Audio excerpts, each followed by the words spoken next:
Mes turime klausimų internete, kurios uždavė svetainės LSDP lankytojai, prašom. Pirmas klausimas Broniui Paužai, klausė šaunuolis. Gerbiamas Broniu, kalbate apie mažas Jurbarko investicijas, tačiau ką padarėte pats, kad į mūsų rajoną ateitų nors vienas verslininko litas?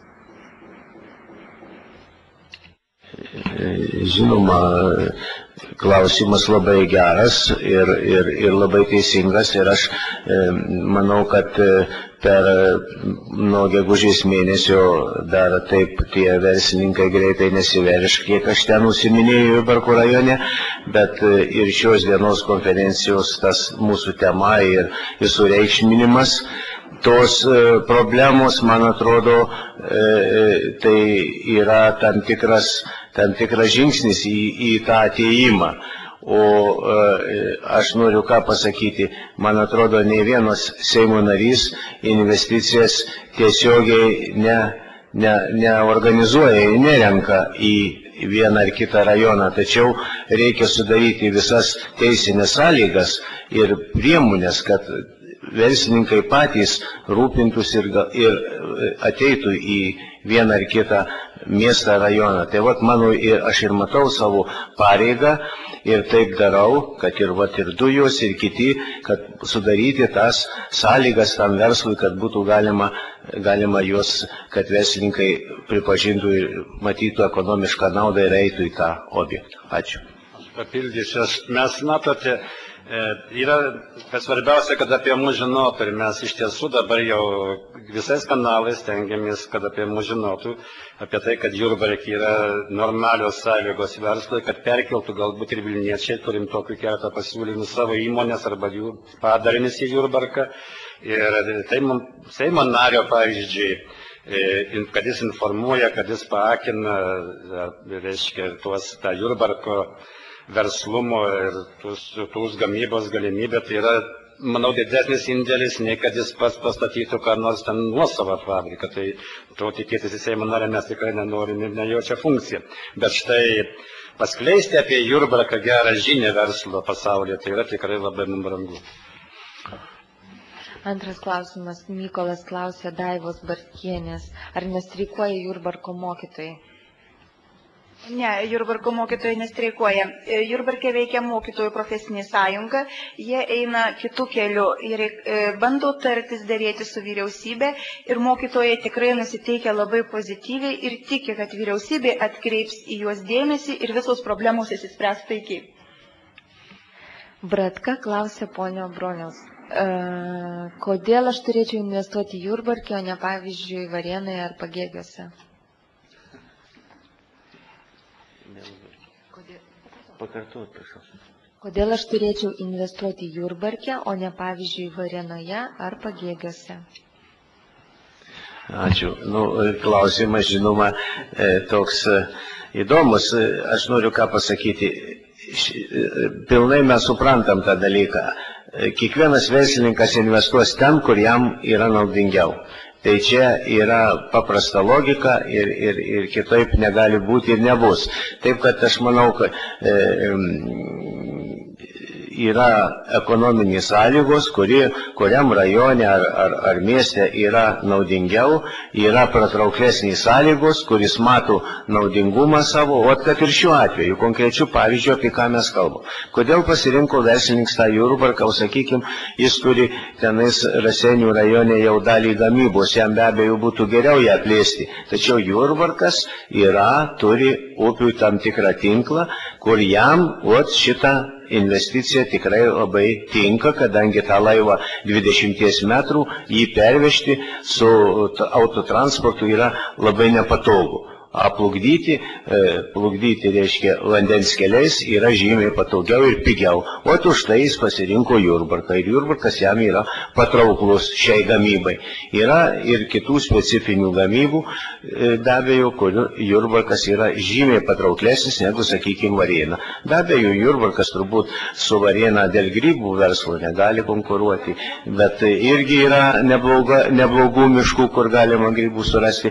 Tačiau yra Jurbarkas specifinis. Jūs, jeigu prisimenat, kažkada dar prieš daugelį metų Jurbarke gana buvo išvystyta statybiniai pramonė, kadangi, reiškia, ten yra tam tikrų, žvyriaus nemaži resursai ir ten statybiniai buvo pramonė. Dabar jinai yra apmirusi, ta statybiniai pramonė. Taip pat lygiai tai statybiniai pramonė galima būtų irgi panaudoti ir vandens kelius, kurie irgi kitas rajonas, sakykime, tokių neturi vandens kelių. Taip kad kiekvienas verslininkas renkasi ten, kur jam geriau ir patogiau. Papildysiu dar kaip jurbarkietis ir gimęs ir užaugęs ten, todėl kad savo patriotas kraštas. Jeigu klausantis žmogus turi įmonę, kuri gamina viską eksportui, didžiąją dalį eksportuoja, tai Jurbarkas yra ideali vieta, todėl kad jis pigiausiai kelių gali eksportuoti tiesiai per Klaipėdą vandens kelių savo produkciją.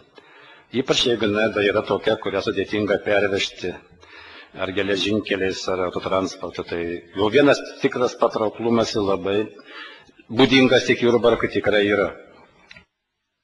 Ar aš žinau, kodėl būtinai reikia investuoti Jurbarke, nes ten pačios gražiausios panemunės ir galima praleisti pačias romantiškiausias atostogas. Partietis klausė tarybos narių. Kokia savivaldybės tarybos narių nuomonė dėl naujų savivaldybių steigimo?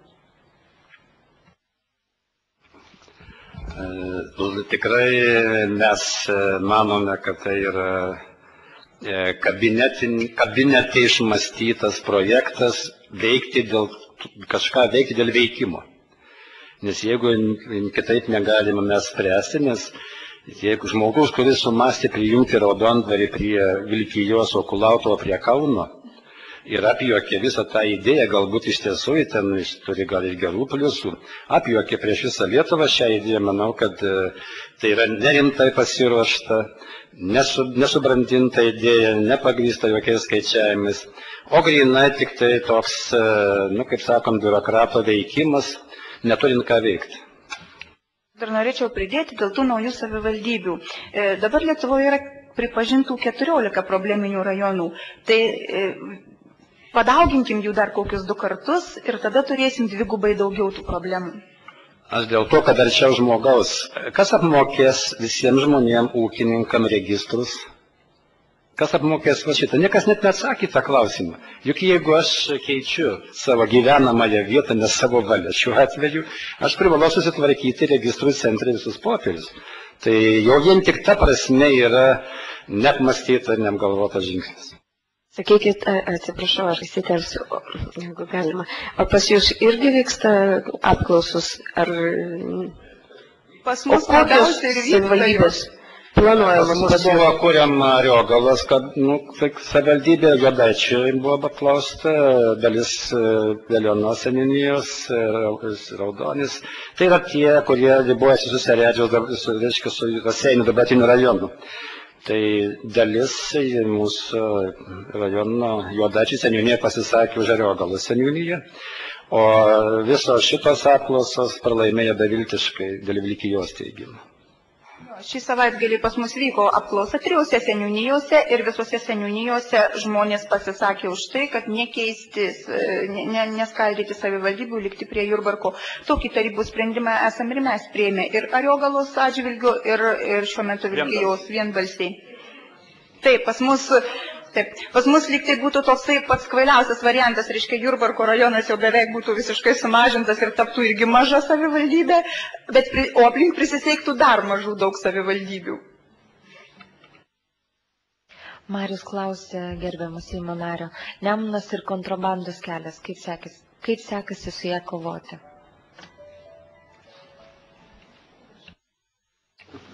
Be abejo, čia yra tam tikras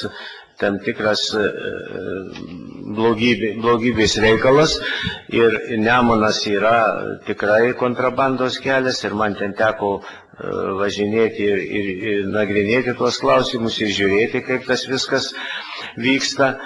Tačiau, man atrodo, dabar ten sustiprinus tam tikras ir pasieniečių gretas, pastačius naują tą, kaip jų ten vadina, punktą, ne punktą, reiškia, jų įvedus naujas techninės galimybės kartu su tuo, su tom statybom, šitas klausimas, man atrodo, po truputį turėtų susitvarkyti. Nors tai, žinoma, yra problema kol kas.